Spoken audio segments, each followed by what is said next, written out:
Saudara yang dikasihi Tuhan, firman Tuhan dalam Amsal 16 ayat yang ketiga berkata, "Serahkanlah perbuatanmu kepada Tuhan, maka terlaksanalah segala rencanamu." Bisakah saudara membayangkan apabila semua rencana kita terlaksana, maka akan hidup ini akan terasa sangat mudah dan sangat ringan. Nah, firman Tuhan ini berkata, syarat untuk semua rencanamu terlaksana, maka serahkanlah perbuatanmu kepada Tuhan.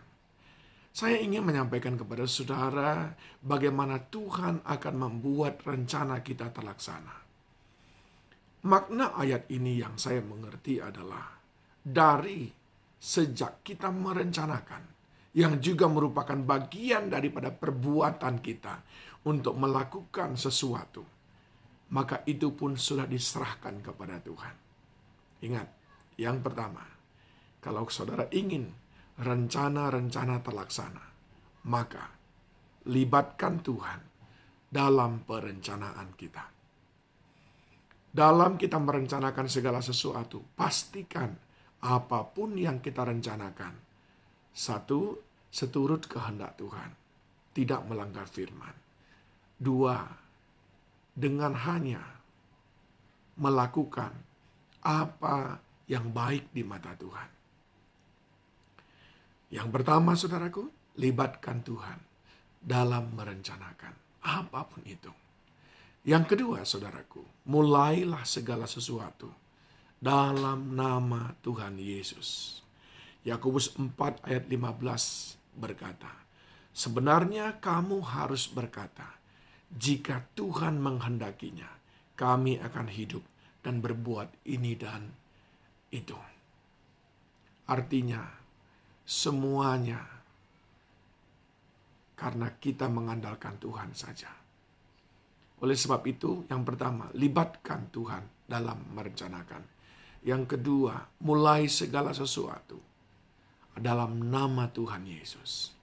Dan yang ketiga, berharaplah sepenuhnya dengan mengandalkan Dia. Berharaplah kepada apa yang Dia lakukan, bukan dengan mengandalkan pengalaman dan kekuatan kita. Setiap tahapan, setiap proses yang kita lalui, sepenuhnya kita mengandalkan Tuhan saja. Dan yang terakhir, saudaraku, maksud daripada ayat ini adalah bersyukurlah apapun hasilnya. Selama engkau sudah menyerahkan semua perbuatanmu, pekerjaanmu ke tangan Tuhan, maka apa yang dihasilkan dari situ, itulah yang terbaik dalam pemandangan Tuhan. Libatkan Tuhan sejak merencanakan. Mulailah mengerjakannya dalam nama Tuhan. Andalkan Tuhan dalam melakukannya. Dan bersyukurlah apapun hasilnya.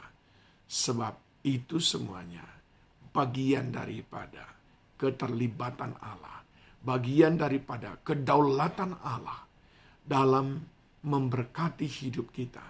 Dalam memperlakukan kita. Yakobus 4 ayat 13 sampai 14 berkata, "Jadi sekarang hai kamu yang berkata, hari ini atau besok kami berangkat ke kota Anu dan di sana kami akan tinggal setahun dan berdagang serta mendapat untung, sedang kamu tidak tahu apa yang akan terjadi besok."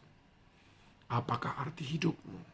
Hidupmu itu sama seperti uap yang sebenarnya sebentar saja kelihatan lalu lenyap. Kita tidak mampu berbuat apa-apa. Oleh sebab itu, apapun hasilnya, kita syukuri saja.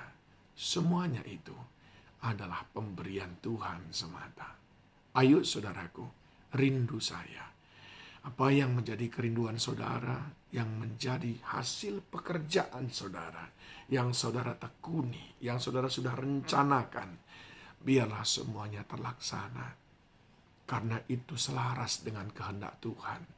Waktu saudara merencanakannya, saudara melibatkan Tuhan. Lalu saudara mulai mengerjakannya dalam nama Tuhan. Dan sewaktu saudara melakukannya, saudara hanya mengandalkan Tuhan. Dan apapun hasilnya, saudara bersyukur kepada Tuhan.